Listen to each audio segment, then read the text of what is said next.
Online loan app തട്ടിപ്പിൽ 2 മലയാളികളെ ED arrest ചെയ്തു. കോഴിക്കോട് സ്വദേശി സെയ്ദ് മുഹമ്മദ്, ഫോർട്ട് കൊച്ചി സ്വദേശി TG വർഗീസ് എന്നിവരാണ് പിടിയിലായത്.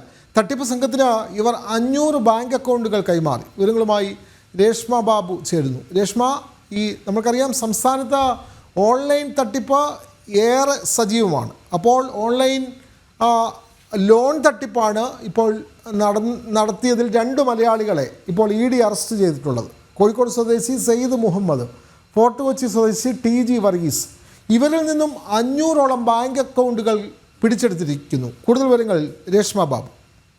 വിനോദ്, നേരത്തെ തന്നെ ഓൺലൈൻ ലോൺ ആപ്പ് തട്ടിപ്പിൽ 3 തമിഴ്നാട് സ്വദേശികളെ എൻഫോഴ്സ്മെന്റ് ഡയറക്ടറേറ്റ് അറസ്റ്റ് ചെയ്തിരുന്നു. അതിന് തൊട്ട് പിന്നാലെയാണ് 2 മലയാളികളെ കൂടി നിലവിൽ അറസ്റ്റ് ചെയ്തിരിക്കുന്നത്. കോഴിക്കോട് സ്വദേശിയായിട്ടുള്ള സെയ്ദ് മുഹമ്മദ്, അതോടൊപ്പം തന്നെ ഫോർട്ട് കൊച്ചി സ്വദേശിയായിട്ടുള്ള TG വർഗീസ് എന്നിവരാണ് നിലവിൽ EDയുടെ പിടിയിലായിട്ടുള്ളത്.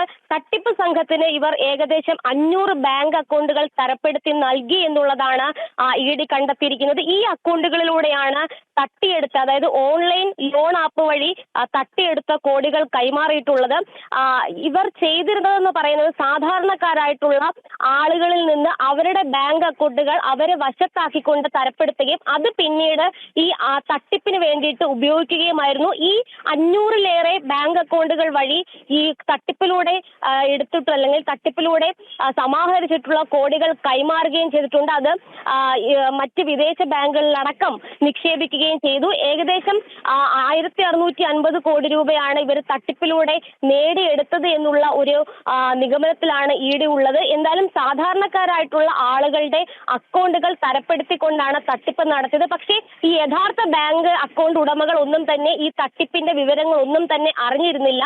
ഓൺലൈൻ ലോൺ ആപ്പ് ഒരു ആപ്പ് വഴിയുള്ള തട്ടിപ്പിന് വേണ്ടിയിട്ട് ഈ സാധാരണക്കാരുടെ 500-ലേറെയുള്ള ബാങ്ക് അക്കൗണ്ടുകൾ ഇവർ ഉപയോഗിക്കുകയായിരുന്നു. തട്ടിപ്പ് സംഘത്തിന് നേതൃത്വം കൊടുത്ത തമിഴ്നാട് സ്വദേശികൾക്ക് ഈ അക്കൗണ്ട് വിവരങ്ങൾ കൈമാറുകയും അത് പിന്നീട് ഓൺലൈനിലൂടെ ഈ അവരുടെ തട്ടിപ്പിനിരയാകുന്ന ആളുകൾ അവർക്ക് അവരുടെ അക്കൗണ്ടിലേക്ക് അല്ലെങ്കിൽ അവർ നൽകുന്ന പണത്തിന്റെ ഒരു പണം ഈ ഒരു അക്കൗണ്ടിലേക്ക് മാറുകയുമായിരുന്നു, അല്ലെങ്കിൽ അക്കൗണ്ടിലേക്ക് നിക്ഷേപിക്കുകയുമായിരുന്നു. എന്തായാലും സാധാരണക്കാരായിട്ടുള്ള ആളുകളിൽ നിന്നും ഈ അവരുടെ അക്കൗണ്ടുകൾ തരപ്പെടുത്തിക്കൊണ്ടാണ് ഈ തട്ടിപ്പ് നടത്തിയത് എന്നാണ് EDയുടെ കണ്ടെത്തൽ. എന്തായാലും ഈ 2 പേരെയും നിലവിൽ PMLA കോടതിയിൽ ഇന്ന് ഹാജരാക്കിക്കൊണ്ട് കസ്റ്റഡിയിൽ വാങ്ങുവാനായിട്ടുള്ള നടപടിക്രമങ്ങളിലേക്കായിരിക്കും ഇനി കടക്കുക.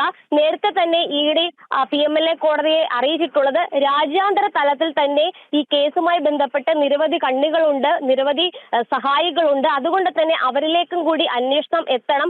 മഞ്ഞുമലയുടെ ഒരറ്റത്തെ മാത്രമാണ് പിടികൂടിയിട്ടുള്ളത്, ഇനിയും നിരവധി പേരുണ്ട് എന്നുള്ളതാണ്. എന്തായാലും നിലവിൽ ഈ ലോൺ ആപ്പ് തട്ടിപ്പിൽ വ്യാപകമായിട്ടുള്ള അന്വേഷണമാണ് എൻഫോഴ്സ്മെന്റ് ഡയറക്ടറേറ്റ് നടത്തിക്കൊണ്ടിരിക്കുന്നത്. അതിന്റെ ഭാഗമായിട്ടാണ് ഇടനില നിന്ന് അല്ലെങ്കിൽ ഈ ഒരു സാധാരണക്കാരായിട്ടുള്ള ആളുകളുടെ ബാങ്ക് അക്കൗണ്ടുകൾ അവരെ വശത്താക്കിക്കൊണ്ട് അത് പിന്നീട് തട്ടിപ്പിന് വേണ്ടിയിട്ട് ഉപയോഗിക്കുന്ന 2 മലയാളികളെ കൂടി അറസ്റ്റ് ചെയ്തിരിക്കുന്നത്. ഇവരിൽ നിന്ന് കൂടുതൽ കണ്ണികളിലേക്ക് എത്താനാകുമെന്ന ഒരു പ്രതീക്ഷയാണ് EDക്കുള്ളത്. എന്തായാലും കസ്റ്റഡിയിൽ വാങ്ങിക്കൊണ്ടുള്ള ഒരു ചോദ്യം ചെയ്യലിലേക്കായിരിക്കും അടുത്ത ഘട്ടത്തിൽ ഒരു നടപടിക്രമം എന്നുള്ള രീതിയിൽ ED കടക്കുക. വിനോദ്, അതെ, കൊച്ചിയിലാണ് ഓൺലൈൻ ലോൺ തട്ടിപ്പുമായി ബന്ധപ്പെട്ട 2 പേരെ എൻഫോഴ്സ്മെന്റ് ഡയറക്ടറേറ്റ് അറസ്റ്റ് ചെയ്തത്. ഒരാൾ കോഴിക്കോട് സ്വദേശിയും മറ്റൊരാൾ കൊച്ചി സ്വദേശിയുമാണ്. വിവരങ്ങൾ നൽകുകയായിരുന്നു രേഷ്മ ബാബു.